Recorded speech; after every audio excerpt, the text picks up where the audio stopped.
qu'il n'était pas pertinent de ne pas en parler. Donc, l'idée est de vous faire un rapide point d'actualité sur cette loi ici, pour un peu remettre dans le contexte de ce qui se passe au national, pour ensuite tenir le webinaire tel que prévu sur les ENR. En quelques mots, cette loi se resitue dans un contexte de besoin de décarbonation de notre énergie, puisque aujourd'hui, si on regarde à grosse maille, notre consommation d'énergie finale en France est considérée comme carbonée aux 2 tiers. Donc, on parle ici de l'électricité, de la chaleur, de la carburation, etc. Donc, il y a un réel enjeu à aller la décarboner pour s'inscrire de façon pragmatique dans nos objectifs européens et nationaux de réduction de nos émissions, mais aussi plus largement de préservation de notre écosystème face au changement climatique. Dans cette logique-là, la loi entend faciliter et essayer de proposer un cadre au développement des énergies renouvelables. Et Amélie, pardon, je veux bien que tu passes à la prochaine slide. Et du coup, en ce sens, la loi était structurée autour de 4 grands axes qui sont simplifier, mobiliser, planifier, partager. Simplifier bien les process aujourd'hui à l'œuvre dans l'instruction des projets pour essayer de fluidifier un peu les circuits, de les rendre plus lisibles à la fois pour les services de l'État, les collectivités, les porteurs, et essayer de rendre ça un peu plus simple.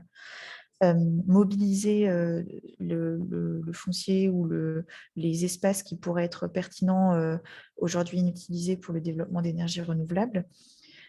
Planifier, et c'est là où on va pouvoir s'étendre un peu plus dans les minutes qui suivent, et partager, puisque la loi entend aussi remettre l'accent sur le partage de la valeur autour d'un projet d'énergie renouvelable et faire en sorte qu'un projet s'inscrive vraiment dans une cohérence locale et puisse apporter de la valeur à tous les habitants et localités de ce territoire.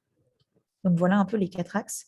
Et aujourd'hui, il y a une actualité particulière sur l'axe planifié, dont vous avez certainement entendu parler, puisque la loi prévoit que les communes identifient des zones dites d'accélération d'ici environ la fin de l'année en termes de calendrier. L'identification de ces zones répond à une logique finalement d'identification d'un potentiel pour essayer d'estimer finalement ce qu'il est possible de faire en termes de développement des énergies renouvelables à mettre en parallèle des objectifs de la stratégie énergétique nationale, qui est la programmation pluriannuelle. La définition des zones permet aussi de lancer une dynamique de solidarité entre territoires, puisque même si la définition des zones revient aux communes, il est implicite qu'il doit y avoir un dialogue, un échange entre les communes et à une échelle locale pour pouvoir avoir une discussion sur le développement, on va dire, à une maille un peu plus large de ces vecteurs énergétiques-là. Et la définition de ces zones contribue aussi à donner un cadre au développement des ENR et à finalement pouvoir prévenir et maîtriser les impacts du développement de certains projets. Comme précisé, c'est donc les communes qui sont à l'initiative de l'identification de ces zones, avec toutefois, ce que je précisais, la recherche d'une cohérence autour des projets de territoire. Et c'est pour ça que l'intercommunalité ou les EPCI peuvent avoir aussi leur rôle à jouer dans la favorisation d'un dialogue et d'une concertation dans ce travail-là. Ces zones dont on parle n'ont pas vocation à être des zones exclusives, n'ont pas forcément vocation à être prescriptives, ce sont des zones incitatives. L'idée est de donner aux communes et aux collectivités la possibilité de traduire leur volonté politique et leur volonté de développement à travers ces zones, sans en faire nécessairement un document exclusif, comme précisé ici. Il y a la possibilité qui est laissée d'inscrire ensuite ces zones dans les documents d'urbanisme, mais cette possibilité est laissée à la main des collectivités. Pour conclure un peu sur le cadre actuel, pour accompagner les collectivités dans ce travail d'identification qui va se dérouler dans les mois à venir, il y a un portail national qui a été mis à disposition, dont je vous ai remis le lien ici, et qui est un portail qui permet d'accéder aux données et aux connaissances disponibles permettant justement de commencer à travailler sur l'identification de ces zones. Et au-delà de l'aspect, on va dire, outil technique que représente ce portail, il y a un travail de concertation qui est engagé dans chaque département, puisque dans chaque département a été nommé un référent préfectoral qui assure la coordination du dialogue et des différents échanges qui peuvent avoir lieu dans les mois à venir sur cette identification des zones. Donc, vous n'en avez peut-être pas entendu parler ou pas encore dans vos départements respectifs. La dynamique se lance progressivement là, dans les semaines passées et à venir, mais sont organisées effectivement dans chaque département des réunions en fonction des mailles. Ça peut être sur des mailles intercommunales, sur des mailles de Scott. Enfin, excusez-moi, j'entends certains micros. Si c'est possible juste de vérifier ça.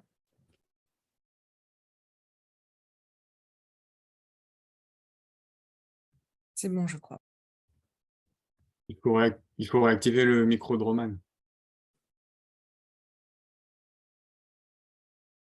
Hop, je crois qu'on est bon. Merci pour le petit micmac technique. Donc, simplement pour conclure sur cet aspect, au-delà donc des outils que j'ai pu évoquer avec le portail national, il y a aussi un travail de concertation et de dialogue qui est initié par les préfectures de département à travers leurs référents, qui a été lancé et qui va continuer à se poursuivre dans les semaines qui viennent. Et Amélie, du coup, je veux bien que tu passes. Voilà. Je souhaitais ici vous indiquer l'identification des référents dans chaque département, de façon éventuellement à ce que vous puissiez, si le besoin se présentait, vous mettre en relation avec la préfecture de département qui est la vôtre, si vous aviez besoin d'un renseignement ou d'un dialogue spécifique. En tout cas, il y a cette possibilité et il y a une volonté assez forte de pouvoir initier le dialogue là-dessus. Et donc, c'est l'enjeu effectivement des référents ENR préfectoraux qui sont la porte d'entrée un peu des collectivités à ce chantier qui s'annonce dans les mois à venir. Voilà un peu le point d'actualité. Comme le disait Amélie, les slides vous seront partagés. Donc, vous aurez effectivement les points d'information. Je vous invite à vous tourner effectivement vers vos préfectures de département si besoin d'avoir un renseignement complémentaire ou un besoin d'information sur les calendriers de réunion ou autres. Voilà, voilà un peu ce que je peux vous dire. On sait que c'est un travail compliqué, mais qui pour autant semble pertinent au regard des besoins et de la dynamique qu'on a pu évoquer en introduction, et pour lequel voilà, le chantier est à venir dans les mois qui s'annoncent. Et les services de l'État sont bien évidemment à disposition des collectivités pour accompagner ce travail. Merci Romane pour cette introduction. Si vous avez des petites réactions, vous pouvez les partager dans le chat. On ne prendra pas de questions sur cette séquence. En revanche, voilà, comme Romane l'a dit, vous pourrez ensuite vous rapprocher de vos référents préfectoraux. Et si, par contre, vous avez des réactions, on pourra les transmettre à Romane à l'issue du webinaire. Donc, on va passer à la séquence suivante. Donc, Ziad, je te passe la parole. Merci beaucoup, Amélie, et merci, Roman, pour cette introduction sur la loi d'accélération. En amont du webinaire, on vous a adressé un petit questionnaire au moment de l'inscription pour connaître quelles étaient les filières qui vous interrogeaient, les sujets sur lesquels vous aviez potentiellement des besoins. Le principe de cette présentation, c'est de vous partager quelques éléments sur le développement des énergies renouvelables en local, de vous adresser aussi un regard sur les filières, à la fois leurs avantages, les enjeux qu'elles portent, les éventuels points qui peuvent poser question. Je vais essayer de tenir en une quinzaine de minutes pour qu'on puisse ensuite avoir 15 minutes d'échange voilà, assez libre en fonction de vos besoins. Comme l'a précisé Amélie à l'oral et Edgar dans le chat, n'hésitez pas à me poser aussi vos questions au fur et à mesure de la présentation. Dans le chat, hein, j'entends. Et on prendra le temps, on prendra un quart d'heure à la fin de la présentation. Alors, en regardant vos contributions, les principes principales questions que vous portiez, en tout cas la filière qui vous semblait, qui a généré le plus de questionnements portés sur la question du solaire de manière globale, avec un peu plus de questions sur le photovoltaïque, mais quand même pas mal de questions sur la filière solaire thermique, donc production d'électricité pour le photovoltaïque et production de chaleur, d'eau chaude sanitaire, principalement pour le thermique. Le bois énergie est source d'interrogation sur vos territoires, suivi de la méthanisation et de l'éolien. Et puis, au-delà des filières, de la question très spécifique à telle ou telle filière, il y a des questionnements qui portent sur la technique. Je pense me rappeler que vous aviez des questionnements sur les choix contractuels, notamment liés à l'autoconsommation sur le solaire photovoltaïque, et technologique, les enjeux de gouvernance, comment on favorise la place des habitants à travers des projets de développement de production d'énergie renouvelable citoyenne. La place de la collectivité aussi, quel rôle elle peut jouer, depuis un rôle relativement passif où elle va regarder aussi les projets émerger, à un rôle très proactif qui pourrait être jusqu'à la maîtrise du développement des projets. Des obstacles qui peuvent être communs au développement de ces filières-là, la question de l'intégration, notamment paysagère, la question de l'acceptabilité, et là-dessus, Colin fera une présentation sur ce sujet, en particulier sur la méthanisation, mais c'est quand même intéressant pour la plupart des filières, le regard que peut porter Colin sur la question d'acceptabilité. Et puis l'impact écologique de ces filières, quid du réel et de ce qu'on peut aussi en entendre. Et enfin, les problèmes économiques, il y a eu plusieurs personnes qui ont posé la question du raccordement lié à des projets photovoltaïques. On sait que les coûts de raccordement peuvent être problématiques dans l'équilibre économique des projets, et les questions d'investissement en lien aussi à cette question de la gouvernance. Comment une collectivité peut assurer un niveau d'investissement relativement élevé pour s'assurer une place dans la gouvernance du projet, même si on voit des projets aujourd'hui qui émergent et en partenariat avec des développeurs qui acceptent ce partage de la gouvernance, où même si l'investissement reste relativement faible de la part de la collectivité, elle peut avoir une majorité à la gouvernance dans le choix qui peut être mené dans les projets. Donc, j'ai vu des projets photovoltaïques au sol ou éoliens dans lesquels la collectivité avait finalement peu investi en phase risquée, mais elle avait quand même 51% des voix, ce qui permettait quand même aux développeurs, évidemment, d'avoir une voie de blocage dans les décisions qui peuvent être prises ensuite dans l'exploitation et le développement du projet. Quelques éléments de conditions de développement des énergies renouvelables territoriales. Alors, on aura le temps d'en discuter s'il y a besoin d'approfondir. Le premier point, c'est de s'appuyer sur la culture locale, la participation. On voit bien que dans les projets qui impliquent notamment des acteurs territoriaux et les habitants, ce qu'il y a de commun, en tout cas au projet, c'est que il y a une appropriation, une adaptation en fonction des collectifs qui existent, des acteurs, etc. Les syndicats d'énergie n'ont pas les mêmes niveaux d'investissement selon les départements. Il y a des endroits où il y a des sociétés d'économie mixte qui peuvent accompagner les projets. C'est le cas, on en reparlera à l'échelle régionale pour Grand Est. Voilà, il y a un enjeu de compréhension aussi du fonctionnement du territoire, de la gouvernance des acteurs qui sont prêts à s'impliquer, des associations qui pourraient être potentiellement motrices sur des questions de participation citoyenne. Il faut avoir un petit regard analytique sur comment ça se passe sur le territoire pour essayer de développer au mieux les projets. La question du portage politique fort, elle est pour moi assez primordiale. Un projet n'a pas du tout les mêmes chances d'aboutir selon le niveau de portage politique. Et je dirais même que c'est important de réussir à disposer d'une vision de ce que politiquement on veut porter comme évolution du territoire sur ces questions énergétiques.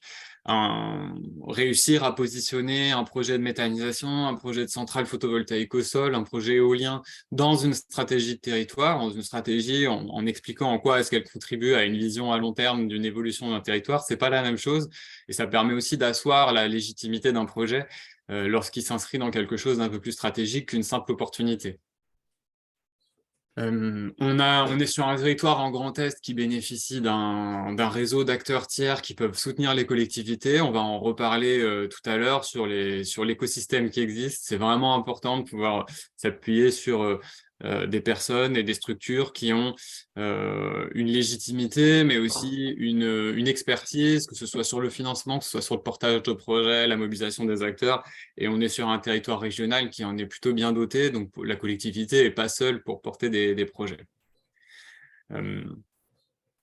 On trouve intéressant que l'intercommunalité joue aussi un rôle de soutien et d'accompagnement des projets communaux, notamment des projets qui peuvent être des petits réseaux de chaleur, des petites chaudières, du solaire photovoltaïque ou du solaire thermique.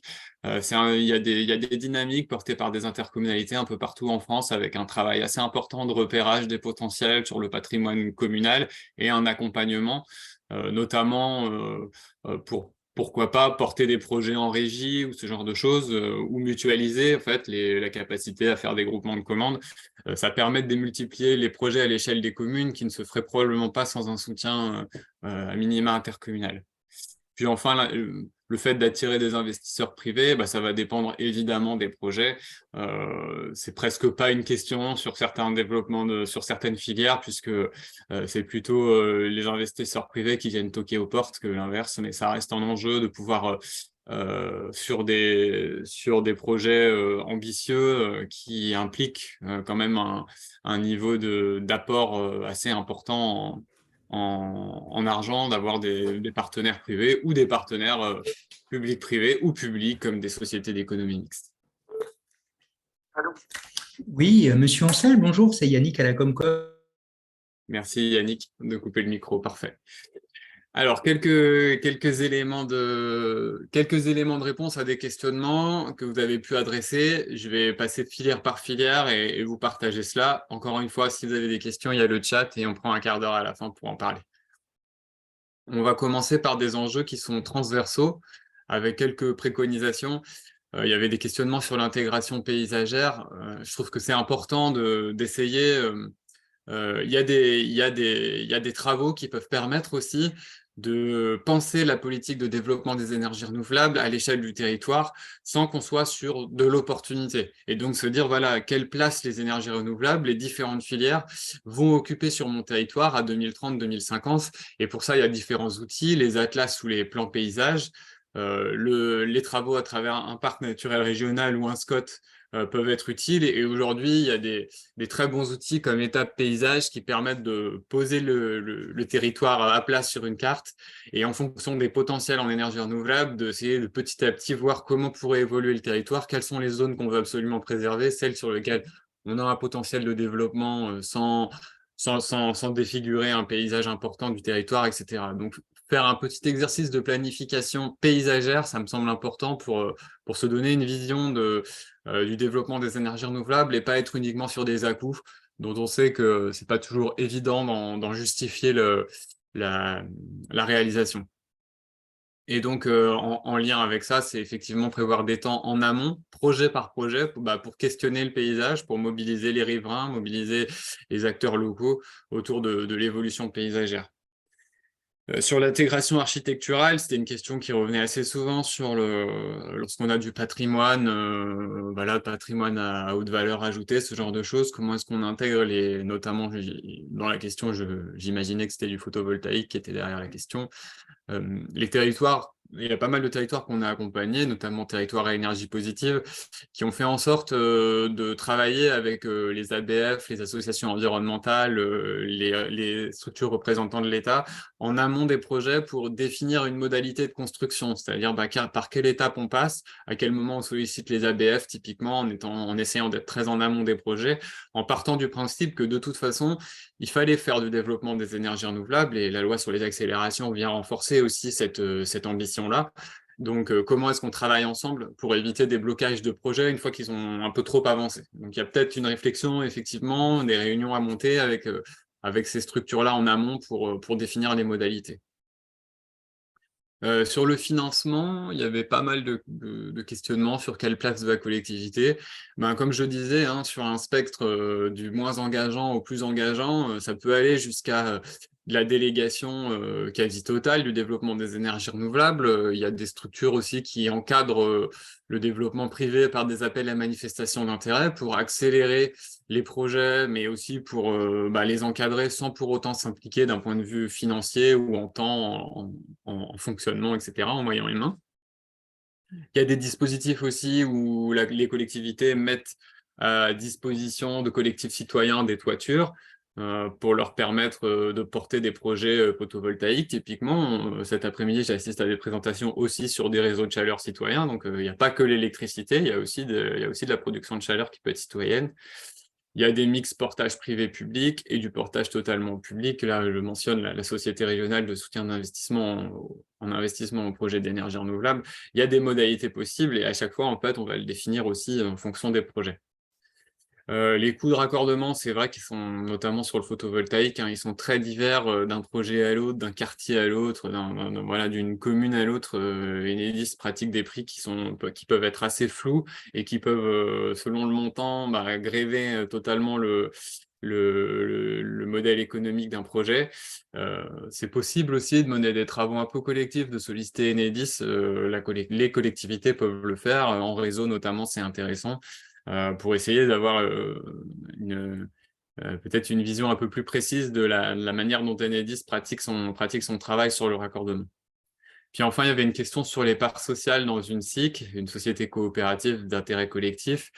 Les SIC auxquelles moi j'appartiens, pour le coup, elles présentent un collège collectivité qui permettent de prendre des parts sociales. Je ne sais pas si c'est le cas en fait dans le questionnement qui était posé, mais ça reste possible. En tout cas, c'est possible pour une collectivité de contribuer à une SIC. Voilà pour les quelques questionnements transversaux. Je vais essayer d'aller peut-être un petit peu plus vite, filière par filière, parce que je vois le temps qui passe. Amélie, tu me dis si j'ai pas le programme en tête, donc s'il y a la possibilité d'avoir un... Il est 10h30. Ouais, je vois ça, mais je me rappelle plus du programme. On devait passer aux échanges à 35. Ok, d'accord, donc il ne faut pas que je traîne. Sur le solaire photovoltaïque, de toute façon, vous retrouverez tous ces éléments, mais aujourd'hui, on est sur une filière qui est mature, qui est largement compétitive par rapport au marché, avec des acceptabilités qui sont assez simples finalement sur ce sujet-là. Il y a deux modèles de contractualisation possibles, l'autoconsommation ou la vente directe, et s'il y a besoin de clarifier un petit peu ces deux modèles de contractualisation, on le fera pendant la phase échange. C'est important parce que ça dépend. En fait, c'est surtout une question de rentabilité économique du projet, le choix de tel ou tel modèle. Et puis, les projets publics et ou citoyens peuvent être potentiellement simples, notamment lorsqu'on est sur du projet en toiture. Mais voilà, c'est pas une filière qui est aujourd'hui la plus complexe à développer. Les enjeux qu'elle peut soulever ces impacts environnementaux. Alors aujourd'hui, il faut savoir que 95% d'un panneau, c'est recyclable, qu'il y a des usines aujourd'hui qui se structurent en France pour accueillir des panneaux en fin de vie. On est sur une technologie qui est quand même assez bien maîtrisée sur son analyse de cycle de vie environnemental. Peut-être que l'enjeu principal, ça reste quand même le foncier sur les questions de photovoltaïque au sol. Et la question que je mets en point d'attention sur l'agrivoltaïsme, où globalement, on voit des politiques assez différentes d'un département à l'autre, mais celles qui se veulent les plus exemplaires, c'est des projets qui font de l'agrivoltaïsme avec en priorité, évidemment, l'activité agricole. Le photovoltaïque ne vient pas en première justification d'un projet, et ce qui complexifie quand même les démarches, puisque ça veut dire qu'il faut pouvoir prouver que l'apport du photovoltaïque est bénéfique au modèle agricole. Je vais avancer un petit peu, j'espère que vous avez le temps de regarder cette diapo, vous me poserez des questions si besoin. Sur l'éolien, c'est pareil, on est sur une filière qui est sans grande difficulté technique et qui économiquement est aujourd'hui mieux placée que le marché. Elle présente aussi la cohérence d'une production en énergie renouvelable importante en électricité. Avec quelques projets, on produit quand même beaucoup. Et puis, on est sur effectivement une technologie des parcs qui ont des niveaux de rentabilité assez forts, et ça peut être intéressant aussi lorsqu'on fait du développement en propre ou en public-privé pour la collectivité de bénéficier d'une partie de la rente. Les enjeux, vous les connaissez, il y a des enjeux de paysage, d'acceptabilité. Les impacts écologiques qui peuvent pas forcément sur les matériaux, hein. L'éolien sur Terre, il est quand même, il est pas lié à l'usage de terres rares ou de matériaux assez spécifiques. Il y a même aujourd'hui des travaux qui sont menés pour que le socle de l'éolienne soit plus en béton mais en bois. Il y a des premiers projets qui sortent comme ça avec Enercop. La question pour moi, elle porte plus sur la biodiversité avec une attention forte sur les oiseaux et les chiroptères, les chauves-souris. Là-dessus, il y a un travail important à mener, notamment avec des associations environnementales sur la partie biodiversité. Voilà, il y a un enjeu effectivement, et là on en parlera avec Colin, de concertation locale très en amont, et d'être en capacité aussi de soutenir le démarchage très fort des développeurs privés pour avoir une position publique assez marquée sur le sujet.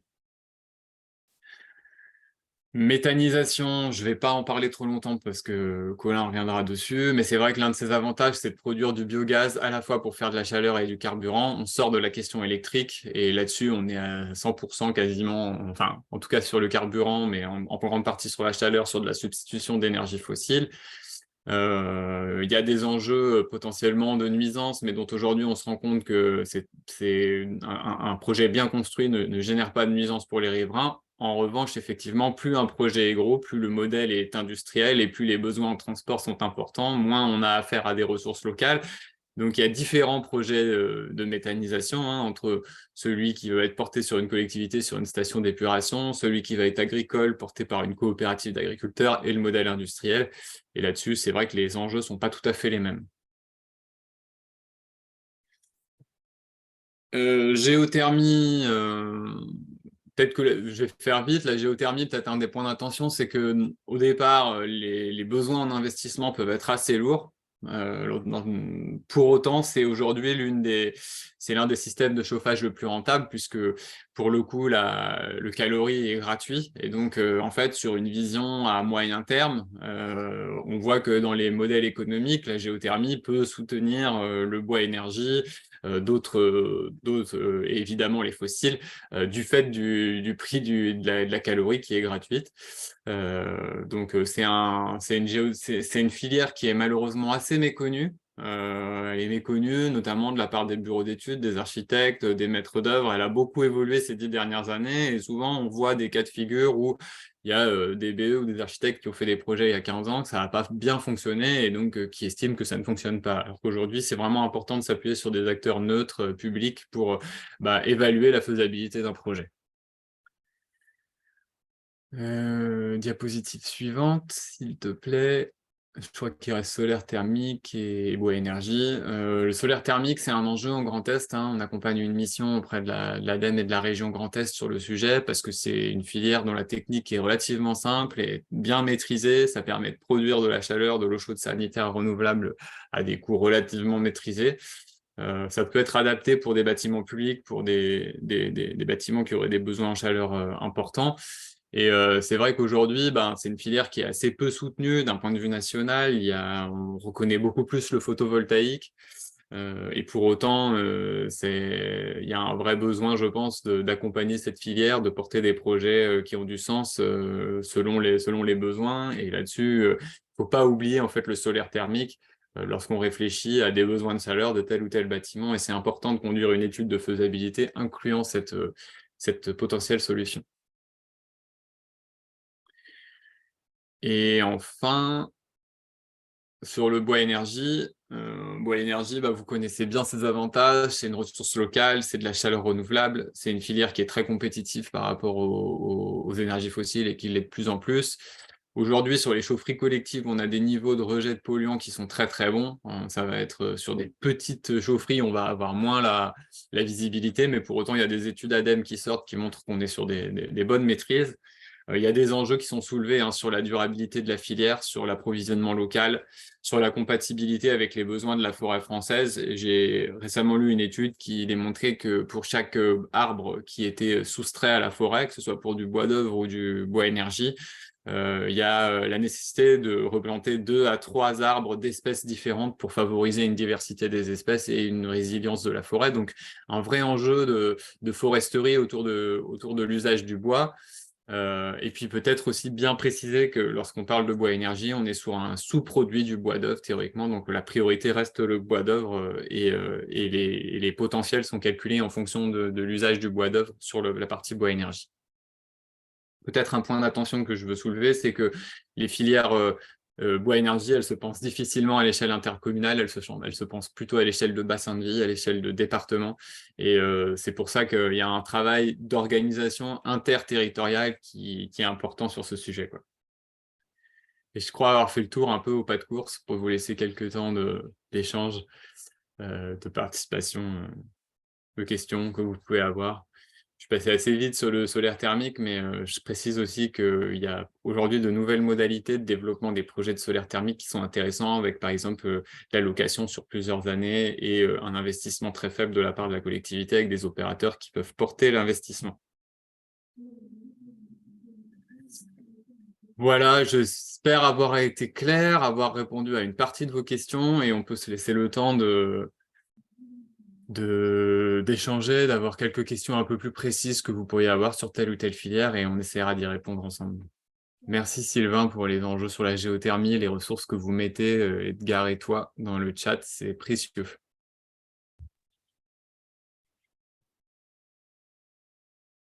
Alors, merci Edgar. Moi, j'ai trouvé ça très clair, mais alors n'hésitez pas à poser vos questions. Je vois qu'il n'y en a pas forcément dans le chat. Ouais. Vous pouvez prendre la parole directement. Là, c'est pour le coup, c'est l'objectif. Sur les liens, alors normalement, je les avais mis dans le slide aussi. Hein, Noé était bien référencé, mais je ne sais pas s'il fonctionne bien les liens sur un PDF. Après, je pense que oui. Mais Si, ça fonctionne normalement, Christine. On le vérifiera peut-être avant de l'envoyer. Il y avait peut-être, je ne sais pas si personne ne se lance dans une première question. En général, la première question en appelle d'autres. Mais j'aurais peut-être pris une minute pour parler autoconsommation versus vente totale. Est-ce que ça vous intéresse? Vous pouvez faire un petit oui dans le chat ou pas. Mais c'est vrai qu'il y a parfois un peu de confusion sur ces deux modèles de développement du photovoltaïque.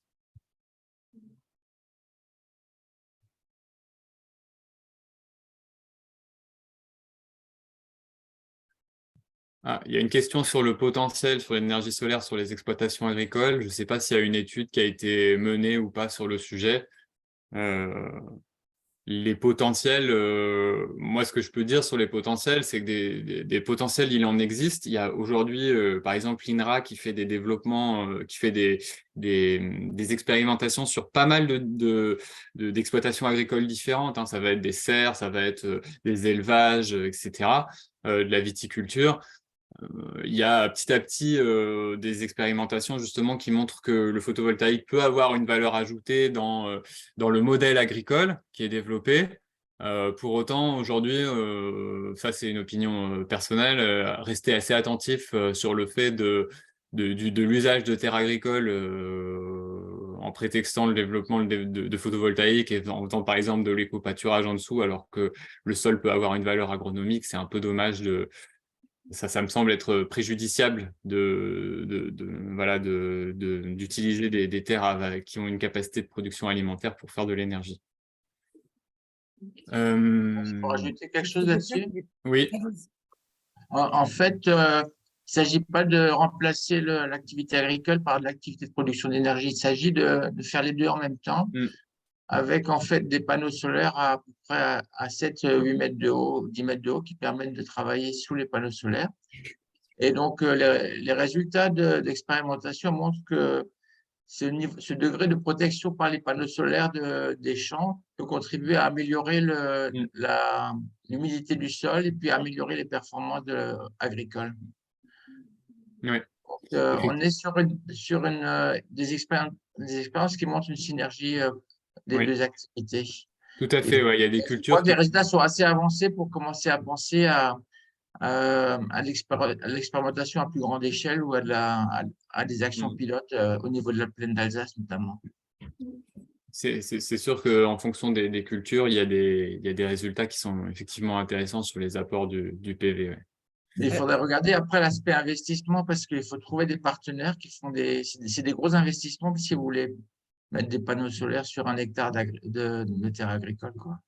Et c'est aussi pour ça que la collectivité, elle a un intérêt à garder un peu de maîtrise là-dessus, parce qu'aujourd'hui, les développeurs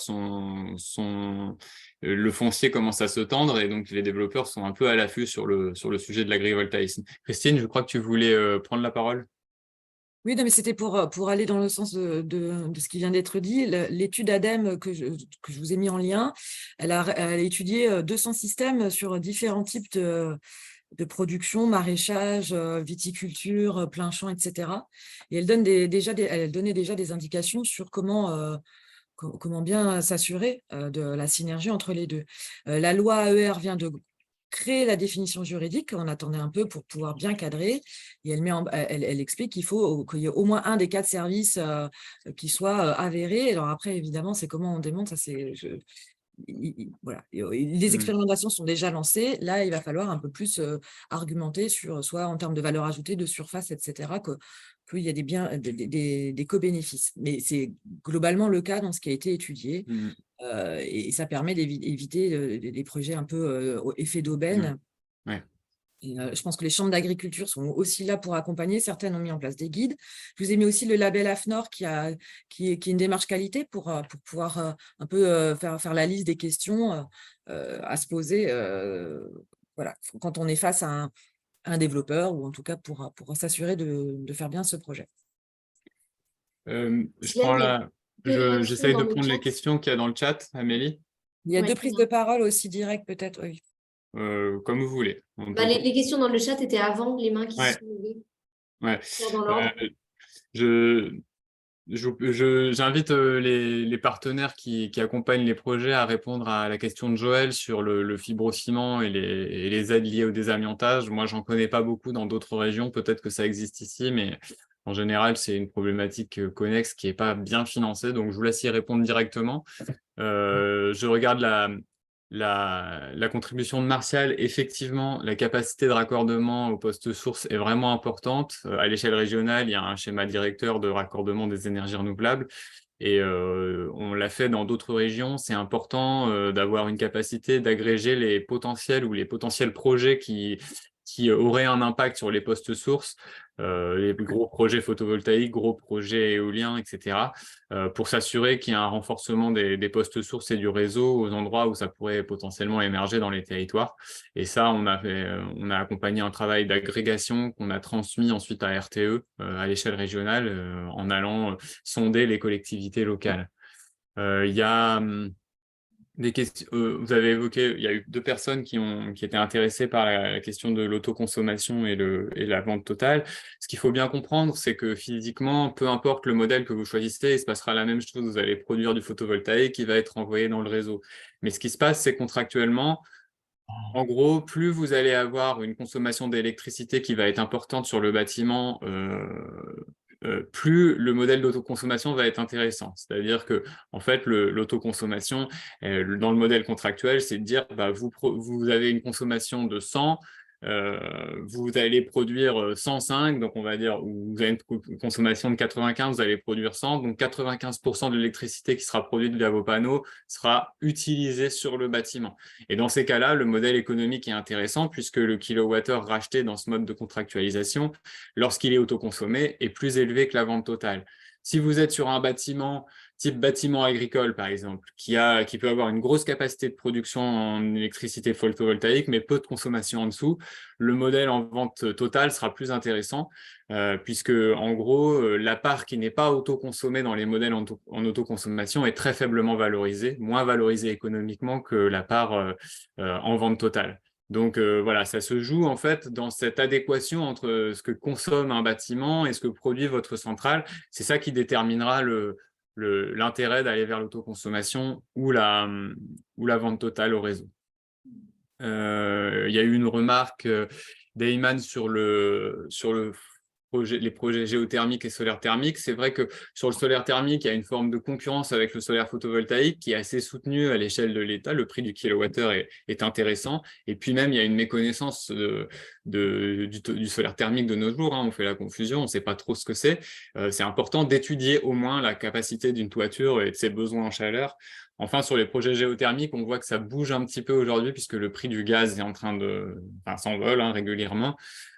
Pour autant, ce qui bloque pas mal les projets géothermiques, c'est à la fois la méconnaissance, comme je le disais, et le fait que les investissements peuvent être forts au moment de la création du projet. Le dernier point sur ce sujet, c'est que les potentiels géothermiques, ils sont souvent méconnus et ils dépendent aussi de la capacité d'un territoire à avoir des sondes qui ont déjà pu être réalisées. Et ça dépend fortement des collectivités locales qui se sont plus ou moins engagées sur le sujet.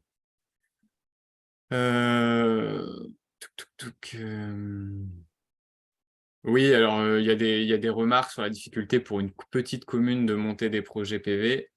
Et puis peut-être que là, vu que Franck et Gilbert, je crois, avaient levé la main avant ces remarques, on peut prendre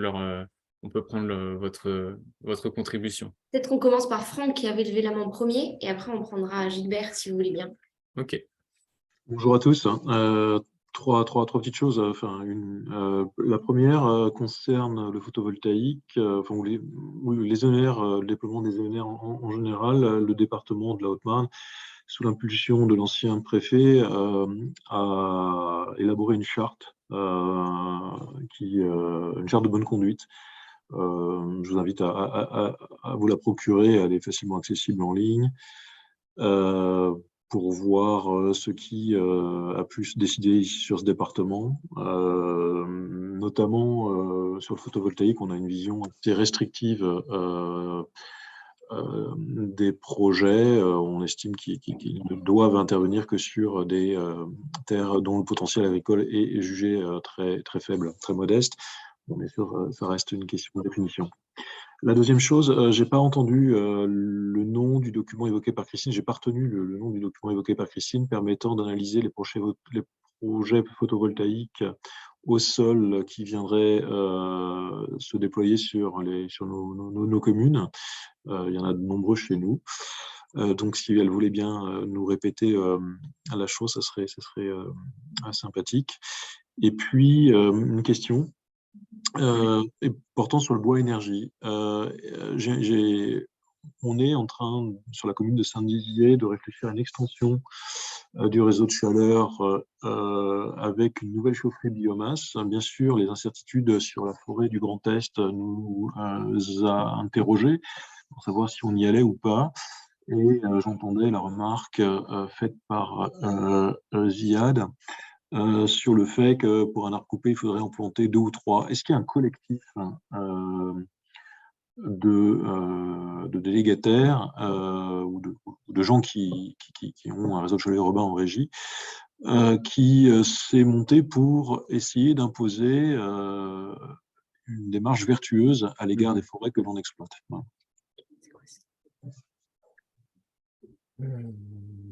Sur cette dernière question, Franck, moi, je serais bien en peine de vous répondre parce que je n'en connais pas comme ça. Je connais des réflexions qui se structurent plutôt aux échelons régionaux sur l'organisation de la filière. J'assisterai tout à l'heure, comme vous le disiez, à des réseaux de chaleur bois citoyens. Ça peut être peut-être des opportunités pour qu'un collectif citoyen pousse un peu le bouchon sur ces sujets-là ou public également. Je poserai la question, mais je n'ai pas là à ce stade de retour d'expérience de cette nature. On prend peut-être deux dernières prises de parole, ouais. Ouais, Christine. Pour répondre, alors moi, les documents que j'évoquais sont sur le slide et c'est bien sur l'accompagnement des PV, de l'agrivoltaïsme, au sol agrivoltaïsme.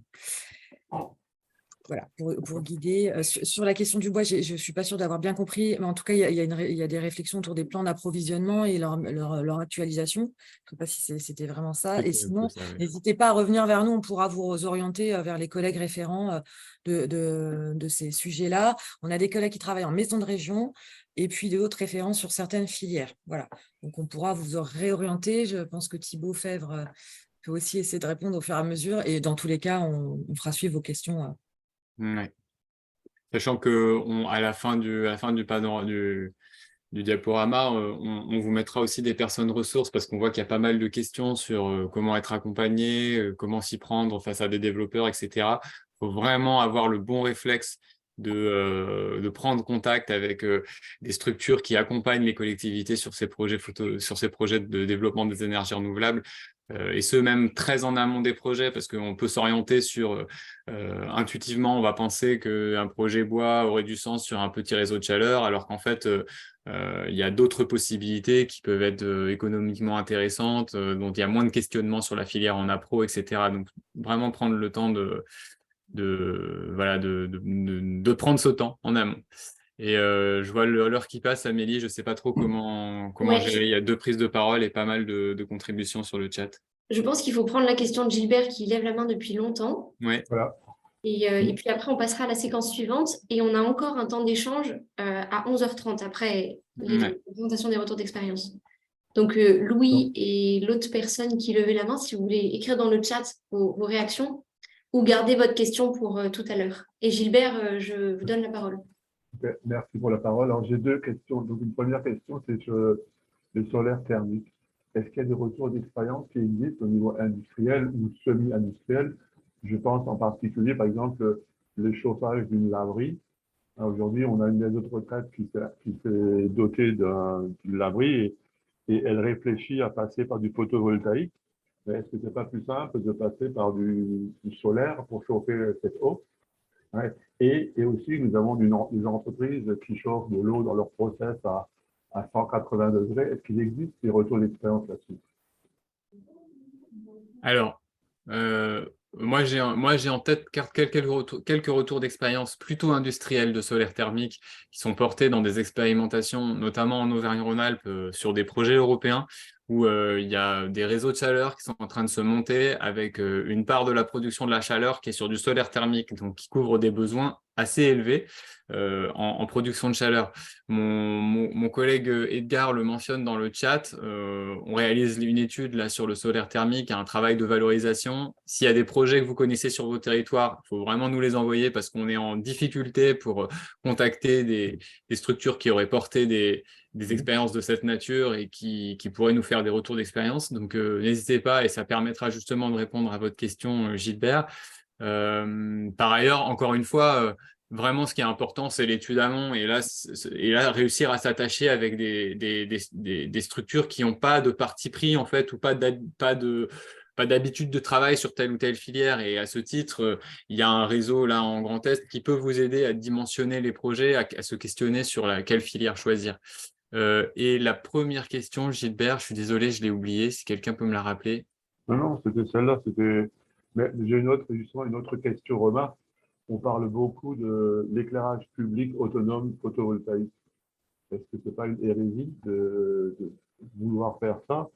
Puisque ça veut dire qu'on doit être capable, le 25 décembre, quand il n'y a presque pas de soleil et que les nuits sont très longues, à éclairer cette période. Et qu'est-ce qu'on fait de l'énergie qu'on a produite le 25 juin, journée la plus longue, où il n'y a pas besoin d'éclairage? Ouais, Donc, moi, j'en connais pas trop et si c'est pour installer des... Parce qu'il y a beaucoup de choses là aujourd'hui qui se discutent en disant, voilà, avec ça, on est autonome, il n'y a plus de courant à payer. Mais en termes d'énergie, c'est quand même une hérésie de produire des choses qui ne servent pas, quoi. Oui, bien sûr. Sachant que, effectivement, pensons d'abord aussi négawatts sur l'énergie à ne pas consommer avant de faire du photovoltaïque avec des batteries. Ouais. Bon, on a pris quand même pas mal de place, Amélie. Je pense que je vais essayer de répondre à quelques questions dans le chat pendant la présentation qui suit. Et donc, je vous propose de passer à la suite. Colin, je te donne la parole pour cette séquence sur l'acceptabilité avec des exemples sur la méthanisation. Ça marche. De 20 minutes, donc peut-être 15 minutes d'intervention de toi, Colin, pour avoir 5 minutes d'échange. Ouais, je vais essayer de laisser la place aux questions. Peut-être juste avant de démarrer ma présentation, pour replacer dans son contexte, ce que je vais raconter ici, ça s'appuie sur des travaux que j'ai menés plutôt sous ma casquette de chercheur avant d'arriver chez Auxilia avec GRDF Grand Ouest et les acteurs Chambre d'agriculture des régions Ouest et puis des associations qui portent ou qui accompagnent des porteurs de projets.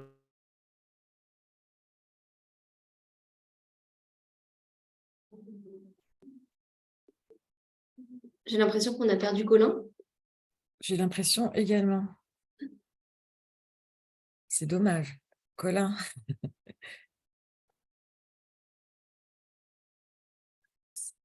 J'ai aidé Colin à préparer ses diapositives, mais ça m'embêterait de les présenter à sa place. Edgar est en train de l'appeler. Ouais, peut-être couper la caméra si c'est un problème Ouais. de débit.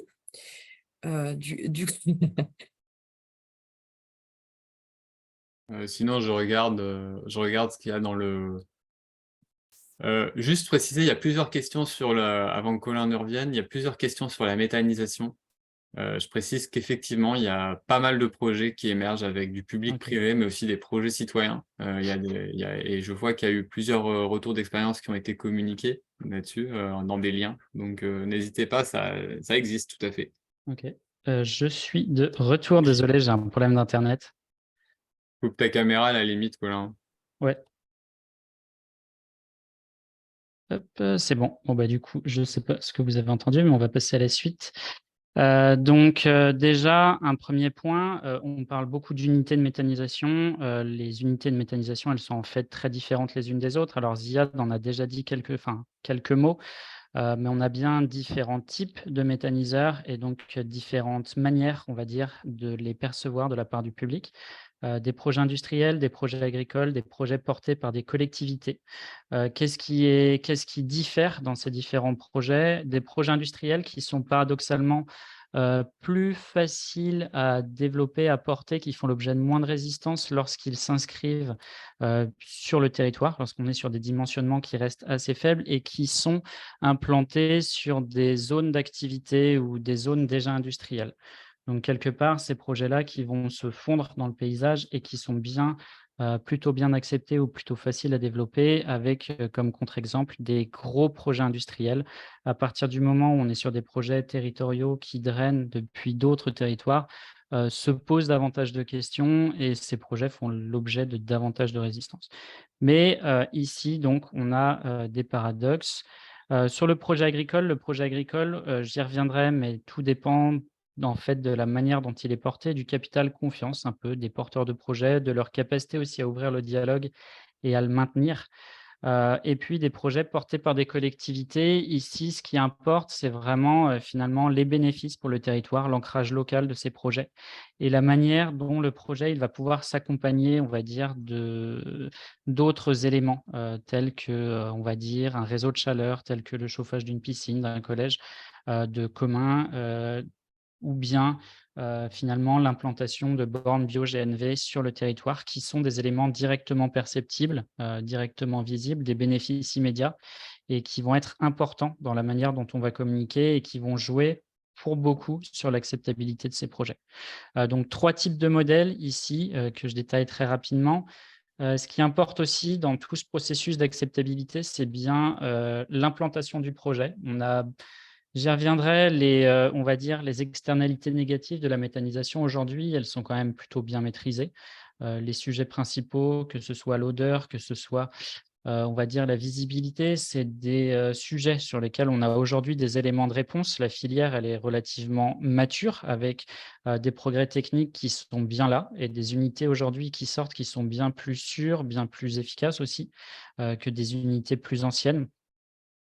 Mais cela étant, la provenance des intrants reste importante. C'est un sujet, alors que ce soit lié, on va dire, aux distances parcourues par les camions, mais aussi parce que ça met en évidence, on va dire, un certain nombre de partenariats locaux et qu'encore une fois, la question de l'énergie produite localement, elle va importer pour un certain nombre d'habitants et c'est un vrai argument positif.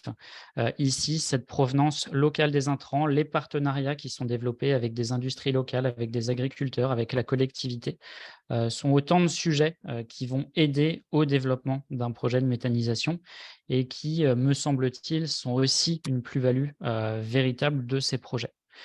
L'ancrage sur le territoire et les retombées locales, j'en ai déjà dit quelques mots. J'y reviens juste ensuite. Pour passer plutôt sur le capital confiance du ou des porteurs de projets et m'appuyer sur des exemples ici plutôt d'accompagnement de porteurs de projets agricoles, à savoir que on va dire le projet de méthanisation, notamment de méthanisation agricole, ou quand il inclut des agriculteurs ou des industries, vient s'inscrire dans un historique. Et donc ici, le rôle de la collectivité, c'est aussi, on va dire, au-delà de susciter des intérêts et des opportunités, on va dire, travailler avec des agriculteurs qui possèdent une image positive, qui sont bien intégrés, et puis de travailler avec eux à maintenir cette image positive, ou en tout cas à mieux communiquer. Ici, je vous ai mis en exemple à droite des porteurs de projets que l'on avait accompagnés en Vendée. Un projet qui est lauréat ADEME, qui, on va dire, était extrêmement bien travaillé, extrêmement positif pour le territoire, des partenariats locaux, des associations très fortes avec les citoyens, mais malgré tout des porteurs de projets qui étaient en grande difficulté dans leur communication, et sur lequel notre principal travail a été vraiment de travailler avec la collectivité sur ce volet communication pour mettre en avant les porteurs de projets, leurs valeurs, et faire en sorte que finalement ce discours puisse être entendu par les habitants. Il y a un vrai travail ici à travailler l'image des personnes qui sont associées au projet, et là-dessus, la collectivité, on va dire, elle a des clés, elle a des moyens pour les aider à communiquer de façon sans doute plus efficace, plus claire, et plus pédagogique. La légitimité à ouvrir le dialogue et à le maintenir, ça va de pair avec cette question-là, à savoir que, parmi tous les acteurs de la filière, il y a un certain nombre d'acteurs techniques, des bureaux d'études. On peut faire appel à GRDF pour présenter les projets, on peut faire appel à la chambre d'agriculture. Il y a tout un tas d'acteurs, les porteurs de projets eux-mêmes. Malgré tout, il est important qu'à un moment donné, un acteur perçu comme étant légitime, qui représente l'intérêt commun aussi, puisse prendre la parole, s'exprimer et maintienne le dialogue sur toute la durée du projet, pas uniquement sur certaines phases, comme malheureusement ça peut être le cas. Là aussi, c'est un sujet auquel les habitants vont être sensibles, qu'on soit bien dans un dialogue qui s'instaure et non dans une communication qui est descendante et qui est réalisée de temps à autre, notamment sur des étapes un peu charnières. Donc, je reviendrai sur cette ouverture du dialogue et sur la manière dont on peut on va dire, le structurer. Retenez bien que l'idée ici, c'est d'instaurer un climat de confiance, et surtout auprès des habitants, finalement, de montrer la disponibilité, que ce soit des porteurs de projets ou des élus, à répondre à des questions, à animer ce dialogue, à être à l'écoute aussi, des craintes, que ce soit pour, on va dire, pour la propriété foncière, la qualité de vie, mais aussi pour le territoire dans son ensemble, que ce projet il s'inscrive effectivement dans le cadre d'un projet de territoire, d'un projet politique, et donc d'être en capacité on va dire, d'animer ce dialogue et on va dire, réactiver ces arguments de façon périodique en laissant la place aux habitants pour pouvoir les rassurer, éviter que ces habitants ne se tournent vers d'autres sources d'informations qui finalement viendraient brouiller le discours et viendraient rendre plus difficile, on va dire, l'émergence du projet. Alors, quelques leviers pour accompagner un projet de méthanisation. Tout d'abord, je l'ai dit, rechercher et communiquer sur les externalités positives immédiates. Qu'est-ce que j'entends par là? Est-ce que le projet de méthanisation, il peut être accolé à un réseau de chaleur? Est-ce qu'il peut être accolé, on va dire, au chauffage de bâtiments publics? Ça peut être la piscine municipale, par exemple. Est-ce que ce projet de méthanisation, il peut aussi être l'occasion d'installer une borne bio-GNV? Autant d'éléments qui sont directement visibles, qui peuvent bénéficier au territoire, et ce que l'on observe dans le cadre des études et des enquêtes et de l'accompagnement de projet, c'est que c'est véritablement ces externalités immédiates qui sont identifiées par les habitants, et c'est vers celles-là qu'ils vont, on va dire, porter leur attention, plutôt que sur des grands discours, sur des sujets qui seraient plus larges. Donc véritablement rechercher et communiquer sur ces externalités positives, plutôt que sur des grands sujets comme la transition énergétique, qui va intéresser, je ne dis pas de ne pas le dire, de ne pas en parler, mais ce n'est pas le sujet le plus immédiat. Il y a bien le sujet qualité de vie et il y a le sujet projet de territoire, sur lesquels on va pouvoir communiquer sur des choses directement visibles, directement, on va dire, bénéfiques pour les habitants. Communiquer très tôt sur le projet avec pédagogie, ça c'est pour répondre à une crainte qu'ont parfois les porteurs de projets comme les collectivités, à savoir lorsqu'on va développer un projet de méthanisation, c'est un processus qui est assez long. Il y a toute une phase on va dire, d'idéation, de conception qui précède finalement même parfois la prise de contact avec des bureaux d'études et de loin qui précède la construction. Malgré tout, communiquer très tôt sur le projet. Pourquoi? Parce qu'en fait, plus on va communiquer tôt dans ce processus, déjà, plus on va s'aménager une marge de manœuvre pour répondre aux craintes des habitants. Ces craintes qui vont porter sur les odeurs, tout d'abord, sur le foncier, sur des questions de pollution de l'eau. Plus on communique tôt, plus on a une marge de manœuvre pour définir ensemble ce que serait un projet désirable pour le territoire. Et puis, avec pédagogie, pourquoi? J'entends ici pédagogie dans le sens noble du terme, en quelque sorte. Tout ce qui tourne autour de la méthanisation reste, on va dire, assez méconnu. On est sur une filière qui est assez ancienne, je l'ai dit, qui est mature aujourd'hui. Mais malgré tout, déjà le vocabulaire employé, on parle de gaz, on parle de méthanisation, on parle d'unité, on parle d'intrants, etc. Tous ces sujets qui sont autant de, on va dire, qui peuvent être source d'incompréhension, qui peuvent être source de crainte. Dans l'idée, c'est de venir très tôt poser le cadre, poser un certain nombre d'informations et de s'appuyer aussi sur les documents qui sont produits par les acteurs de la filière. Il y a des guides qui sont extrêmement bons, qui sont produits par l'ADEME et qui permettent de toucher ces questions de méthanisation, d'expliquer les projets, d'expliquer tout le vocabulaire autour de la méthanisation très tôt dans le projet et d'éviter en quelque sorte que les habitants, en faisant des recherches par eux-mêmes, ne se heurtent finalement à des sources d'informations qui sont parfois discutables ou ne se fassent on va dire, ne comprennent qu'à moitié certaines informations et ensuite on a beaucoup de difficultés à revenir sur des malentendus. Là-dessus également, un autre sujet, c'est la réunion publique. On a souvent tendance à annoncer le projet en réunion publique. La réunion publique, elle est généralement à proscrire sur ce sujet de la méthanisation, mais je le dirais aussi sur d'autres projets de territoire. Pourquoi? C'est un moment, finalement qui est assez peu propice à l'expression des craintes des habitants. On a un certain nombre de personnes qui sont très au fait de la méthanisation ou qui sont très opposées, parfois par principe à la méthanisation et qui vont se rendre à ces réunions publiques pour poser un certain nombre de questions qui sont souvent des questions déjà expertes ou déjà orientées. On n'est pas dans une discussion franche qui permettrait de rassurer des habitants qui ont peu de connaissances sur le sujet ou des habitants qui ont d'abord des craintes pour la valeur foncière de leurs biens ou pour, on va dire, leur qualité de vie. Donc plutôt dans les formats à mobiliser, des temps, on va dire, qui sont plus conviviaux. Je pense notamment à si on est dans le cadre d'un projet agricole à la ferme, des invitations pour des portes ouvertes sur l'exploitation avec, pourquoi pas, des dégustations qui permettent de présenter le projet à des petits groupes de riverains qui viennent, qui peuvent poser leurs questions, montrer que le porteur de projet est disponible aussi pour répondre à ces questions.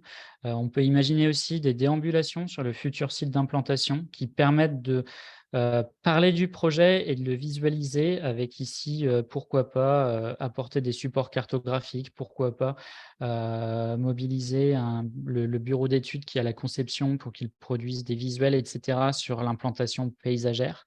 Mais dans tous les cas, casser un peu ce temps de la réunion publique qui est vraiment difficile à tenir et être plutôt dans une communication active et assez tôt. Alors, également, par rapport à la collectivité, bien entendre que chacun finalement a sa légitimité et son expertise dans le cadre du développement de projets de méthanisation, à savoir qu'il est essentiel d'être en maîtrise, on va dire, de l'écosystème des acteurs qui gravitent autour du projet et ne pas hésiter à les mobiliser sur des temps d'expertise. Je pense aux porteurs de projets, mais je pense aussi aux bureaux d'études qui sont souvent beaucoup plus en retrait et qui ont une connaissance ici qui est beaucoup plus experte et qui sont beaucoup plus légitimes à venir parler de certains aspects techniques. On peut aussi faire intervenir des associations, etc. Il y a un vrai écosystème d'acteurs qu'il ne faut pas hésiter à mobiliser. Et enfin, alors j'ai déjà parlé de la marge de manœuvre à laisser aux habitants pour exprimer leurs besoins et leurs craintes. Je reviens maintenant sur l'information des habitants sur toute la durée de vie du projet. Il me semble que c'est important sur quelque chose qui peut être aussi technique, qui peut s'accompagner d'autant d'idées reçues que la méthanisation, de maintenir, on va dire, sur toute la durée du projet, un canal ouvert avec les habitants. Ça peut être un journal du projet, c'est-à-dire une feuille d'information qui est distribuée de façon périodique, qui revient sur les temps forts, sur les avancées, qui explique aussi certains aspects du projet à différents temps. Un projet de méthanisation, c'est forcément au long cours. Son développement, il s'inscrit sur des années. Donc, bien laisser ce canal de communication ouvert et périodiquement venir remettre un peu d'informations, venir remettre un peu de pédagogie sur ce développement de projet. Avec, pourquoi pas, mobiliser les acteurs qui interviennent sur ce projet pour de courtes contributions, que chacun puisse exprimer aussi, enfin expliquer son rôle et ce qu'il peut apporter et de présenter les acteurs pour rendre familier le projet. L'idée derrière tout ça, c'est vraiment de Colin, il va te ouais, rester quelques petites minutes peut-être, donc OK, parfait, mais je crois qu'il 2-3 reste minutes max. il reste je crois qu'il reste 2 slides. Donc, au niveau de la communication, donc je le disais, c'est très important d'ouvrir le dialogue très tôt et de le maintenir tout du long du projet. Également, bien avoir à l'esprit qu'il est nécessaire d'ouvrir plusieurs, on va dire, de communiquer à plusieurs niveaux. On n'a en fait pas, un seul profil habitant, on a bien différents profils qui correspondent à des niveaux de, on va dire, préoccupation sur les sujets environnementaux et énergétiques, et plusieurs niveaux de maîtrise. Hem, Déjà, un public qui va être éloigné des enjeux écologiques, c'est le public, on va dire, qui est principal. Soit éloigné des enjeux écologiques, soit qui maîtrise très peu le sujet de la méthanisation. Et ici, ils vont être plutôt sensibles à des, on va dire, des interviews.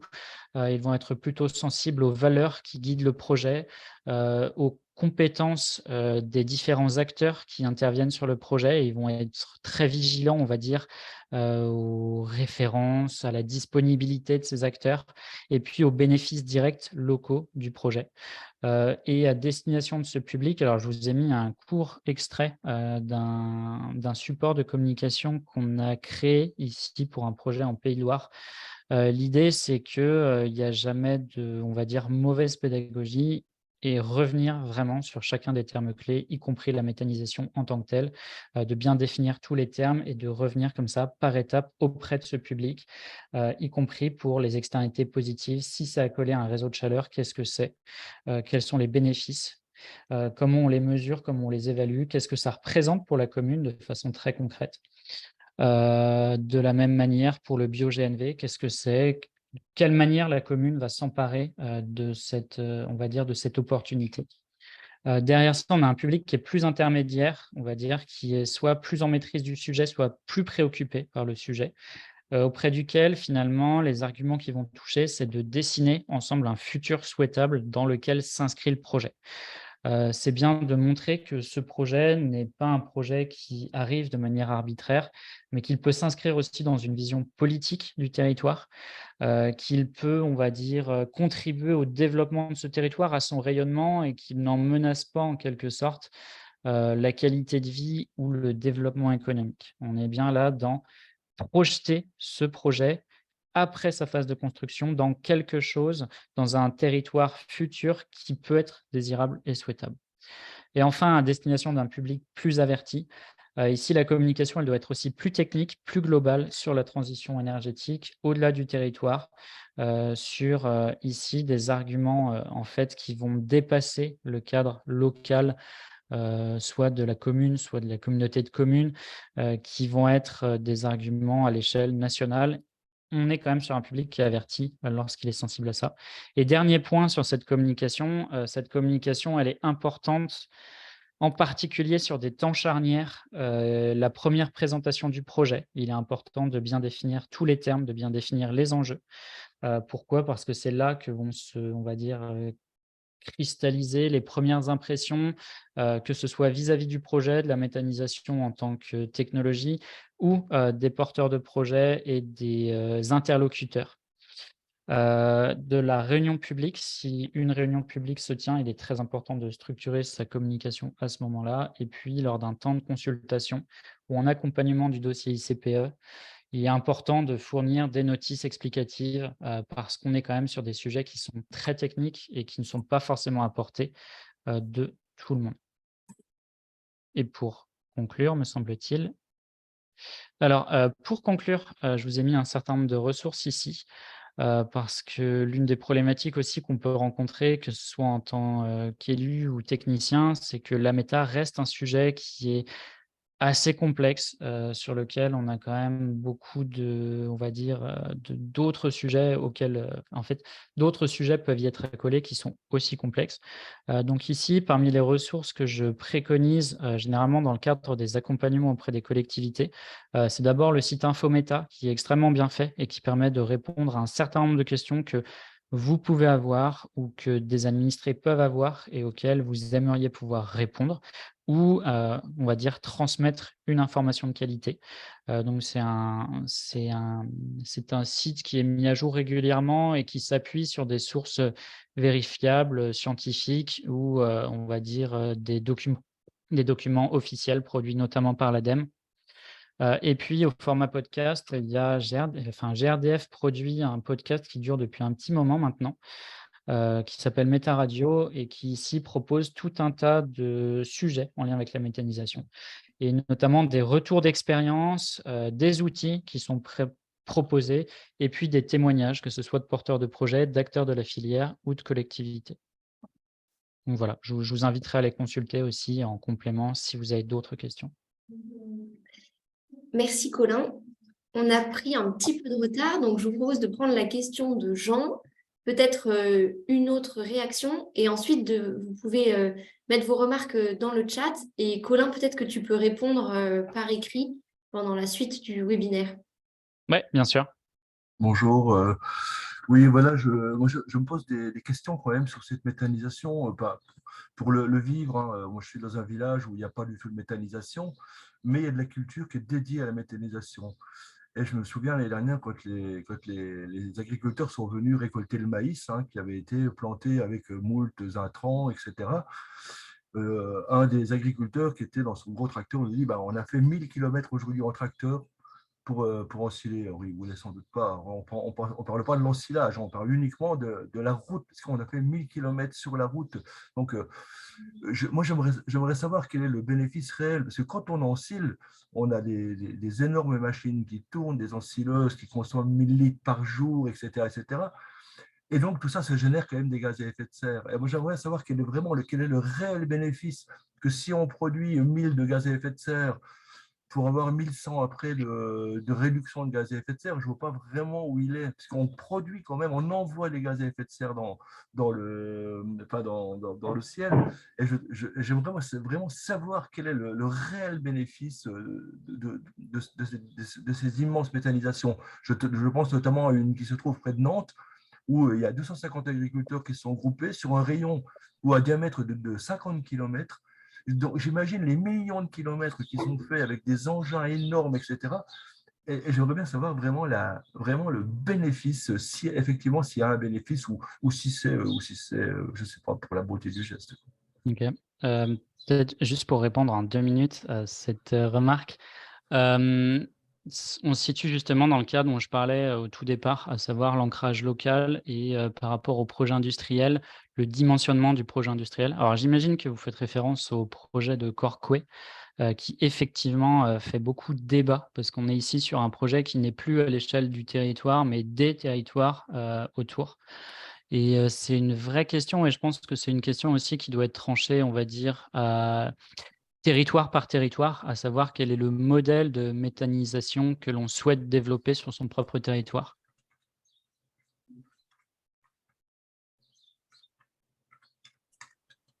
Est-ce qu'il y a peut-être une autre réaction avant de passer à la suite?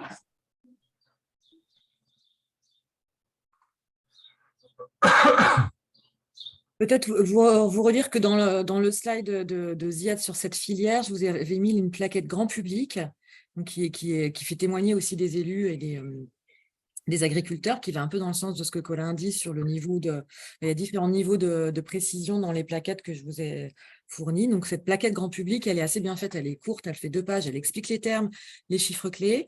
Ensuite, si vous voulez creuser un peu plus les retours, mais c'est toujours, encore une fois, la synthèse de l'étude méthanisation Grand Est, c'est pour le coup encore le modèle plutôt à la ferme. Donc, on n'est pas dans ce que vous décrivez sur des grands projets industriels. Et puis la méthanisation, indication, c'est un peu les questions clés, les questions récurrentes qui se posent. Dans la plaquette grand public, vous avez les contacts à la chambre d'agriculture qui sont là pour vous accompagner aussi dans vos projets. Et puis, bien sûr, à la région, on est là également, et avec tout l'écosystème qui va vous être présenté tout de suite d'ailleurs. Mais voilà, le but, c'était vraiment de partager avec vous notre niveau de connaissance et les interrogations que vous portez. On a les mêmes sur ces types de grands projets. Hein. Donc là, c'est vous donner les billes pour être, vous, dans la maîtrise des projets que vous voulez développer sur votre territoire. Voilà. Merci Christine pour ce complément. Eh bien, donc, je vous propose de passer à la suite, et René du réseau Les Générateurs va nous présenter 2 retours d'expérience en Grand Est. Donc René, je te passe la parole. Oui, bonjour, je ne sais pas si vous m'entendez ou pas. Ouais, juste pour me présenter, après je vais couper la caméra. Donc moi je suis René et je travaille au sein de l'ALE, donc l'Agence locale de l'énergie et du climat des Ardennes. J'anime le réseau Les Générateurs en Grand Est sur l'ex-région Champagne-Ardenne. Donc pour ma part, je vais présenter 2 fiches projet, donc brièvement, sans toutefois rentrer dans les détails, brièvement les 2 fiches de projet. Mais avant tout cela, j'aimerais quand même rappeler les grandes étapes d'un projet. Donc là, ce schéma, ça montre un peu les grandes étapes auxquelles le porteur de projet ou la collectivité doit faire face. Et donc, du coup, il y a certaines étapes qui méritent une attention particulière de la collectivité. Donc, elles sont indiquées en rouge sur la diapositive. Mais en amont, s'ajoute aussi une étape revenant à la collectivité sur la démarche de planification territoriale, donc pour définir quel type de projet elle souhaite accueillir sur son territoire. Le réseau des générateurs donc intervient spécifiquement sur les phases amont du projet, donc planification et développement. Si on peut passer à la diapositive suivante. Donc, la diapositive suivante. Oui, sur cette transparent, on peut voir un peu les différents montages de projets qui peuvent exister. Donc, on peut distinguer sous deux axes. L'ambition de maximiser donc les retombées économiques et sociales, c'est des projets réalisés pour tous, et l'implication plus ou moins prononcée des acteurs territoriaux donc dans les prises de décision et autres, allant d'un projet classique, donc 100% externe, qui est porté par un seul opérateur et qui agit sans ou avec une faible implication du territoire. Après, on a des projets 100% collectivité, c'est des projets qui sont développés en régie, où la collectivité ou les collectivités portent elles-mêmes ce projet. Et par la suite, on a le co-développement, ou encore appelé à côté le projet citoyen, donc avec un portage territorial. Pour ces 2 modes de portage, on a une implication soit forte des acteurs territoriaux, donc pour le co-développement, en intégrant quelques acteurs, en associant quelques acteurs au projet, soit un portage territorial où il y a une implication, je dirais, totale des acteurs territoriaux dans la gouvernance et le financement du projet. Donc les 2 retours d'expérience les 2 fiches que je vous présente, la première, c'est un projet qui a été mené à La Sicour, donc c'est une commune située dans le département de l'Aube, où se trouve un aérodrome de l'OTAN. Donc, comme vous pouvez le voir sur la vue aérienne, il y a une partie qui a été totalement désinfectée, une partie qui est toujours conservée pour l'aérodrome de loisirs. Ce projet s'étale sur un terrain de 36 hectares. Et on voit ici Selon aussi ta façon de la présence d'une marche qui se trouve voilà, au milieu de l'installation et qui a été conservée. Donc, sur ces 36 hectares, il n'y a que 17 mégas qui ont été installés au final et apporté un investissement qui était de 14,5 millions et mis en service en 2019. Quelques points particuliers sur ce projet. D'abord, en amont, la société de projet a été créée, donc le véhicule juridique. Il y a la Sicuro Énergie, qui est cette société de projet avec la SEM Énergie au centre, donc la SEM Énergie de l'Aube, qui est constituée de l'actionnariat du département de l'Aube, de la ville de Troyes, de Troyes-Champagne Métropole et quelques acteurs parapublics, avec un développeur privé qui est Valorem. Et donc, les points particuliers de ce projet, c'est qu'il y a quelques innovations donc en termes techniques, où, comme vous pouvez le voir en bas à droite, des panneaux posés sur des structures des trackers, donc qui suivent la course du soleil tout au long de la journée pour optimiser la production. Après, il y a aussi des innovations en termes financiers, enfin, c'est ce qui se fait déjà. Le financement participatif, concrètement, c'est un prêt. Et pour ce projet, il a été remboursé en 2023, donc avril 2023. L'objectif, c'était de, de collecter 700 000 euros et au final, il a été récolté jusqu'à 1,5 million d'euros. Et donc, ce financement vient dans la plupart des agriculteurs et des habitants qui sont aux alentours du projet. Innovation en termes d'insertion aussi, donc tout au long de la phase chantier, donc sur les différentes étapes, il y a la phase chantier où il y a les travaux qui sont faits avant l'exploitation, donc en phase chantier. Il est réservé quelques heures de travail à des personnes qui sont éloignées euh, du marché de l'emploi avec le département de l'Aube et des associations pour. Après aussi en phase exploitation, donc pour l'entretien du site, il y a aussi une insertion directe d'une association qui s'occupe d'entretenir le site et aussi un conventionnement avec un berger qui fait un passage entre mai et décembre avec ses moutons pour entretenir le site. Donc en termes de retombées économiques par an, il est estimé à peu près 200 000 euros de recettes qui sont tombées sur le territoire, donc taxes loyer. Donc, il faut se dire aussi que le site, l'aérodrome, appartient au département de l'Aube. Donc, il y a à peu près 200 000 euros qui sont de recettes en termes de taxes et de loyer. Donc, le site, le projet en lui est géré par la SEM et exploité par Valorem. Donc, là, c'est pour cette première fiche. La seconde concerne plutôt le portage en interne d'une collectivité. Donc, c'est la commune de Sari qui est située en Marne, qui a porté un projet qui est initié par le conseil municipal et donc de solariser les toitures. D'abord, c'était l'idée de solariser les toitures du patrimoine de la commune. Donc, c'était cette motivation et aussi de produire du renouvelable, montrer aux citoyens aussi que la collectivité s'implique et participer aussi à l'effort national, d'apporter des ressources supplémentaires à la commune parce qu'il y a aussi ce côté bénéfice net perçu tout au long du projet. Donc, la commune a fait voilà, des préétudes sur l'ensemble de son patrimoine et au final, il n'y a que la toiture de ce bâtiment, donc de tennis couvert, qui montrait un potentiel important et aussi au vu du raccordement sur les autres sites. Donc, de là, une étude a été réalisée par Enercop qui a été choisi. Donc, Enercop Nord a été choisi comme AMO après un AMI qui a été lancé par la commune. Pour ce projet, donc le raccordement effectif au réseau était réalisé en août 2022 et la mise en service en septembre 2022.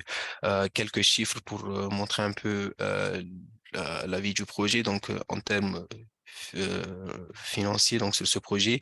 Les montants des travaux qui s'élèvent à 117 000 €, c'est-à-dire les panneaux plus les raccordements Enedis et autres. La subvention de la région qui a été perçue pour les études approfondies et l'AMO. Après, la part qui restait à la commune était autour de 78 000 € après les compensations des taxes et qui est financé par un prêt bancaire remboursable sur 10 ans. Donc, il est estimé aussi sur 20 ans un bénéfice net du projet, donc qui est de 88 000 € pour la commune. Ce projet, donc, je l'ai mis tout en bas, donc n'a pas bénéficié de la subvention sur l'investissement de la région car c'était déjà après le S21 où on ne pouvait pas cumuler les subventions à l'investissement et le tarif d'achat sur la revente de la production. En termes de production, donc ça dépend aussi de l'intensité, de la durée de l'ensoleillement et tout. Et donc, du coup, printemps 2023, il était estimé donc depuis l'installation 71,700 kWh qui ont été produites depuis l'installation et une production quotidienne moyenne estimée aussi à 280, qui était de 290, qui varie aussi donc du jour et en comparaison donc, la consommation mensuelle moyenne d'un foyer est d'environ 300 kWh y compris le chauffage par mois, donc ça montre qu'il y a une production assez forte de cette installation et que la commune s'est apporté voilà ce projet en interne. Et voilà, j'espère que j'étais dans le temps et j'ai terminé avec la présentation de ces deux fiches de projet. Donc, une, c'était sur un co-développement entre la SEM Énergie et Valorem, donc SEM Énergie avec des actionnaires des collectivités, donc une implication indirecte des collectivités à travers la SEM, et le portage en interne sur le deuxième projet. Je ne sais pas s'il y a des réactions ou des questions au vu de ce que j'ai présenté. Merci René. Oui, si vous voulez réagir dans le chat, et puis je vous propose qu'on passe au retour d'expérience suivant, et après, comme ça, on terminera par un temps de réaction d'échange. Donc Sylvain, si tu veux prendre la suite. Ok, bonjour à tous. Donc, je suis Sylvain Valland, je travaille chez Lorraine Énergie Renouvelable et je suis l'un des animateurs du réseau Géclair. Donc, le réseau Géclair, ça veut dire Grand Est citoyen et local d'énergie renouvelable. Et on existe depuis 2019 et on vous accompagne sur les projets participatifs et citoyens. Donc, notre objectif, c'est de développer ces projets citoyens où il y a une gouvernance avec les habitants, avec les collectivités et parfois avec des acteurs privés. Aujourd'hui, je vous présente un cas concret, c'est le parc solaire de l'Espace du Génie. Donc, vous voyez les différents intervenants qui sont impliqués dans ce projet. Un groupement de développeurs qui sont 3, Enercop Nord-Est, une SEM parisienne, la SEM CIPE-NR, et puis Énergie Partagée. Donc ça, c'est les professionnels du milieu, ce qu'on appelle les développeurs. Et puis, vous avez les acteurs locaux, la communauté de communes, Terre Touloise, la ville d'Écrouves qui a le foncier, et puis le pays Terre de Lorraine, et on reviendra sur son rôle, ce pays. Il a un peu coordonné toute cette démarche. Donc, on peut passer à la diapo d'après. La particularité de ce projet, c'est qu'il est en zone urbaine, en zone urbanisée.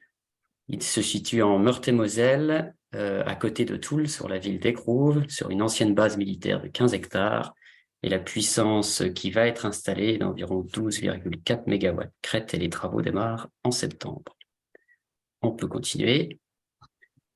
Un petit point sur la chronologie du projet, hein, ça ne se monte pas en 2 temps, 3 mouvements, ce type de projet.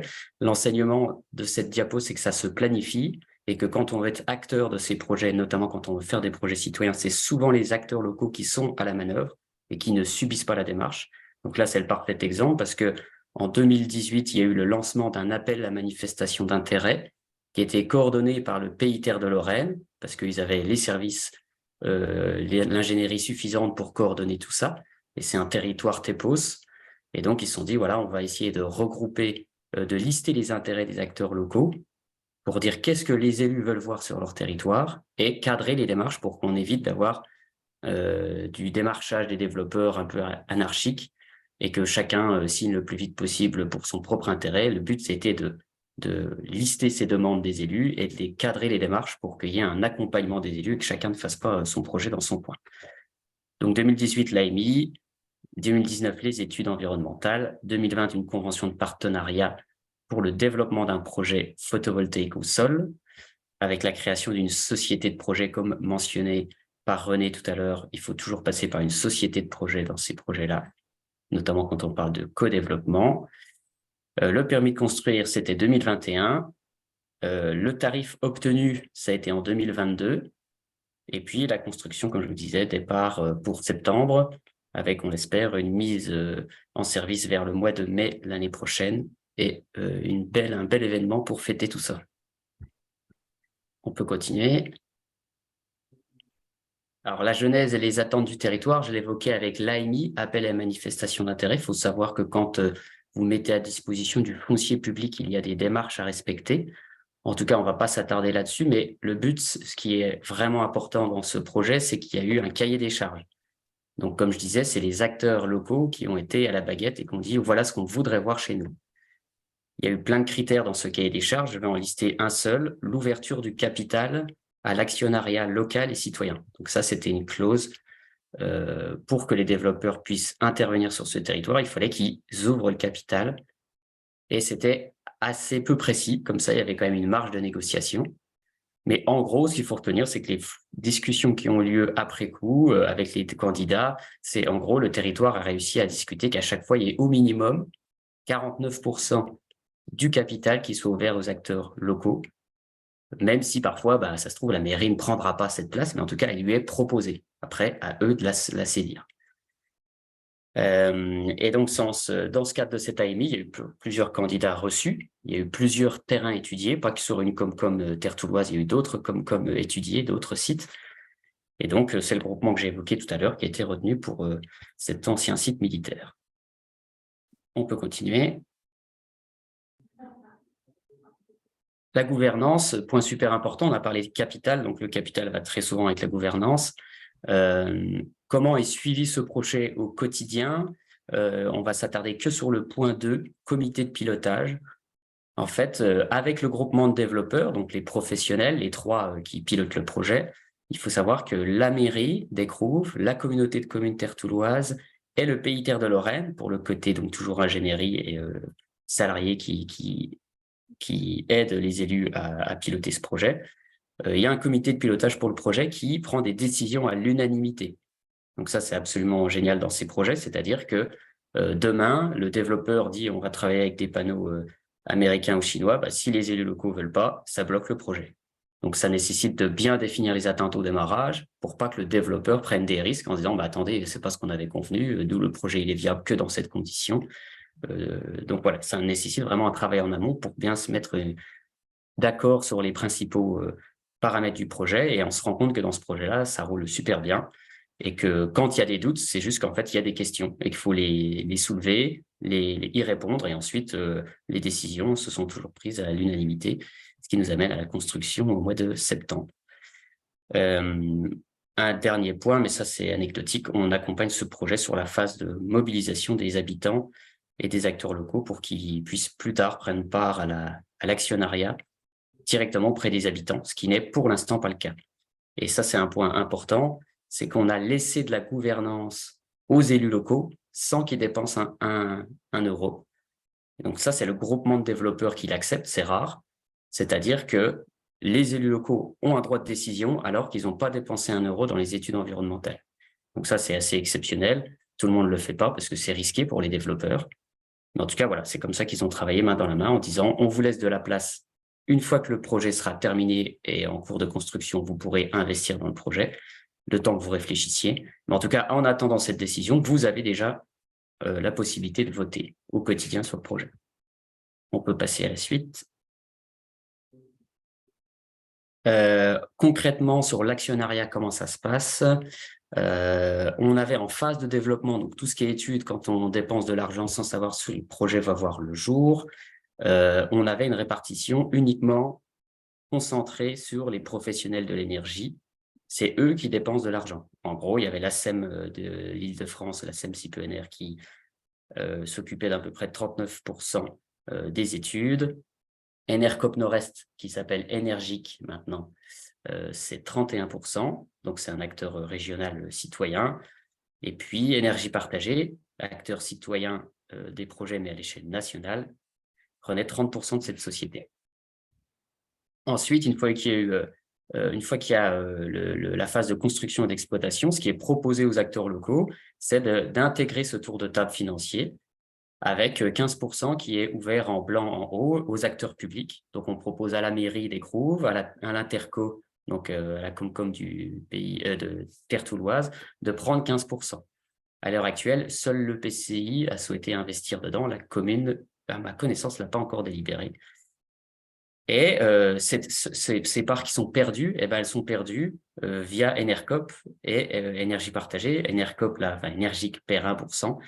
Et Énergie Partagée en perd beaucoup plus. Eux, souvent, dans leur philosophie, ils acceptent de s'effacer au profit des acteurs locaux, publics ou locaux, quand ils se décident à y aller.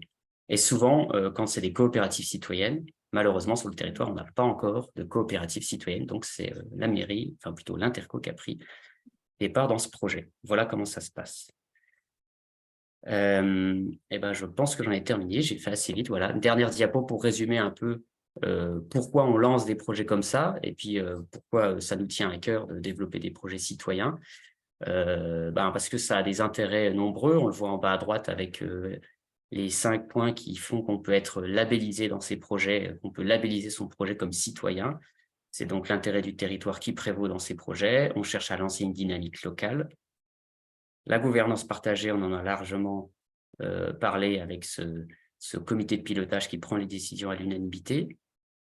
On fait très attention aux enjeux écologiques aussi dans ces projets. En tout cas, on pourrait dire qu'on fait un peu plus attention que ce qui est prévu dans la loi. Par exemple, on peut très bien se dire que dans la société de projet, quand on générera des dividendes, ça peut permettre de mettre des actions en place sur les économies d'énergie, sur des actions liées à la biodiversité, etc. Et puis, c'est des enjeux de finance éthique et citoyenne. Et ces projets citoyens, on l'a déjà un peu évoqué tout au long de ce webinaire, c'est des enjeux d'adhésion au projet, de démocratie locale, parce que l'énergie est une question qu'on ne traite quasiment jamais à l'échelle locale, mais qui a toujours été nationale. Donc là, on se réapproprie nos moyens de production. Les enjeux de ressources économiques, on se dit que pour 1 euro investi dans des projets citoyens d'énergie renouvelable, c'est 2,5 € qui profitent au tissu économique local.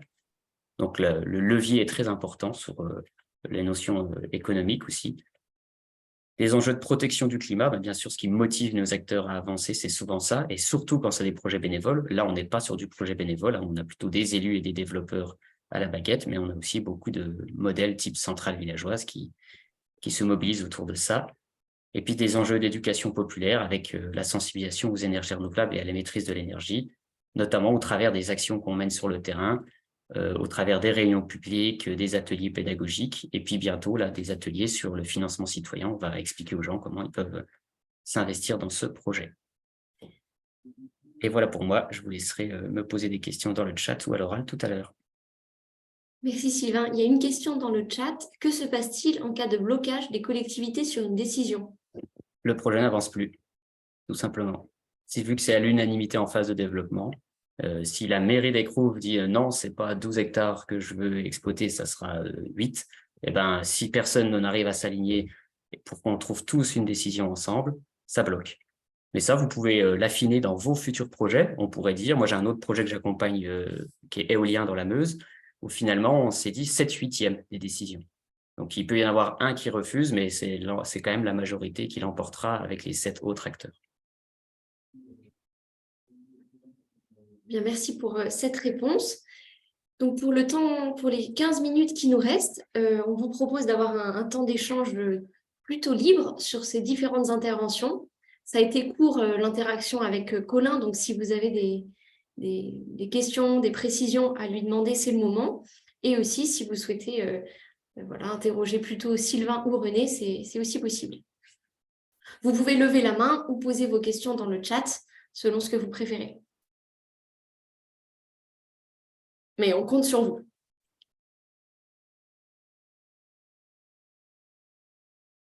Il n'y a pas de question, c'est qu'on a été soit trop fumeux, soit très clair.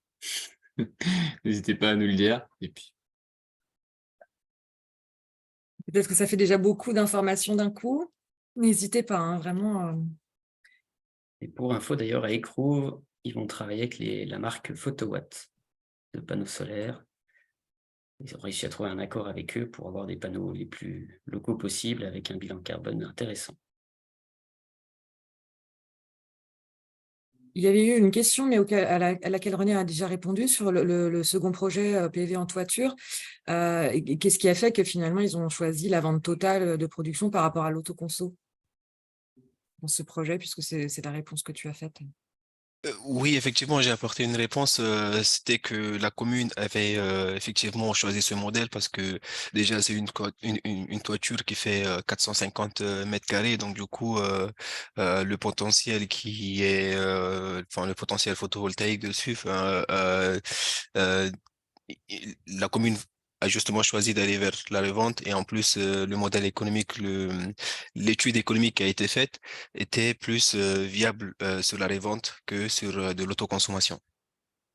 C'est l'histoire de la proportion de l'autoconso par rapport à la revente, c'est ça? Oui, c'est ça exactement, oui. Merci.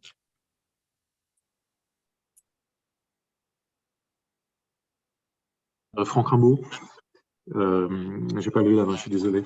Je suis étonné du RSI, du retour sur investissement que vous avez évoqué. 20 ans, c'est relativement long par rapport aux études que j'ai pu voir par ailleurs. Il y a des caractéristiques techniques qui expliquent ces 20 années ou c'est plutôt la norme toujours aujourd'hui, malgré aussi l'augmentation du prix de l'électricité? 20 ans, c'est sur le raccordement, enfin le tarif d'obligation d'achat qui est sur 20 ans et après l'estimation est faite sur 20 ans du fait aussi qu'il y a eu un prêt bancaire qui a été contacté par la commune pour financer le projet et donc après remboursement la commune estime sur 20 ans ce bénéfice net. Et c'était combien le bénéfice net sur 20 ans? C'était estimé à 88 000 euros.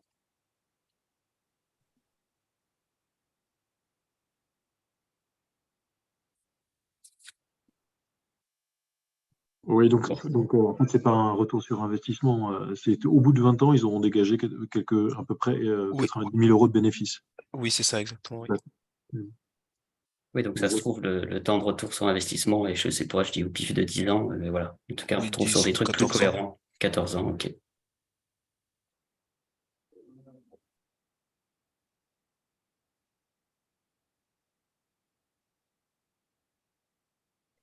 En attendant d'autres réactions, je vais vous partager dans le chat un lien pour que vous puissiez renseigner votre adresse mail si vous souhaitez qu'on vous transmette le support et du coup les différents liens qui ont pu être présentés et aussi le lien d'accès au replay de ce webinaire qui a été enregistré. Vous avez juste à cliquer sur le lien et compléter avec votre adresse mail.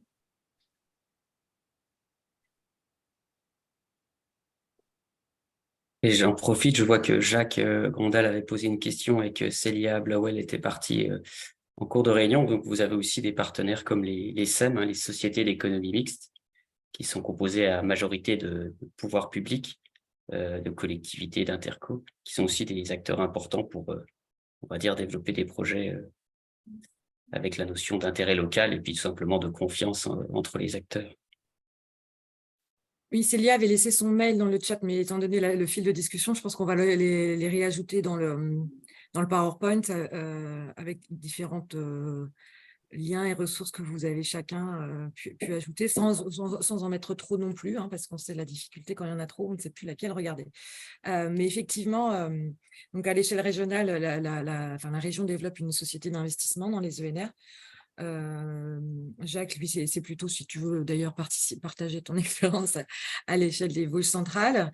On a plusieurs SEM dans toute la région, des différents tailles et périmètres.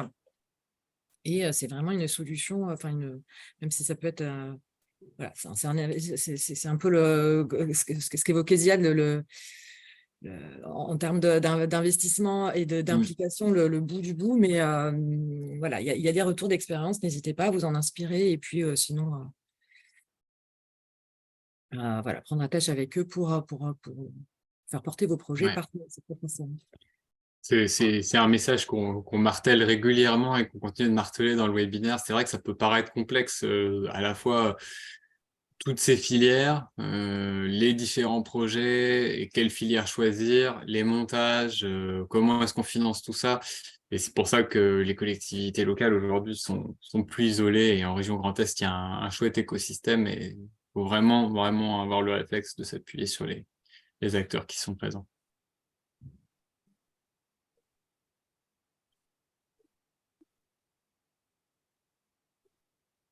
Est-ce qu'on s'en arrête là, Christine? Bah, écoutez, j'ai l'impression, si vraiment il y a des dernières prises de parole, n'hésitez pas.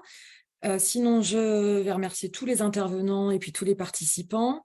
Vous rappeler que le réseau des élus donc, a vocation à contribuer, à répondre à vos questions. Et donc, n'hésitez pas à nous soumettre vos questions, les thématiques que vous aimeriez traiter.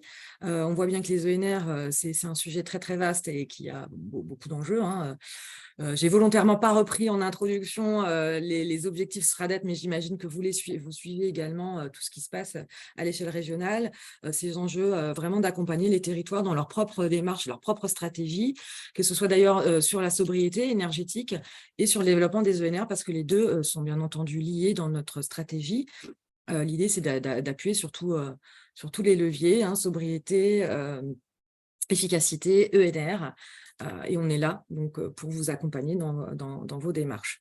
Donc, si vous n'êtes pas dans le réseau, donnez-nous votre mail et si vous voulez le rejoindre, on vous invitera au prochain événement avec plaisir.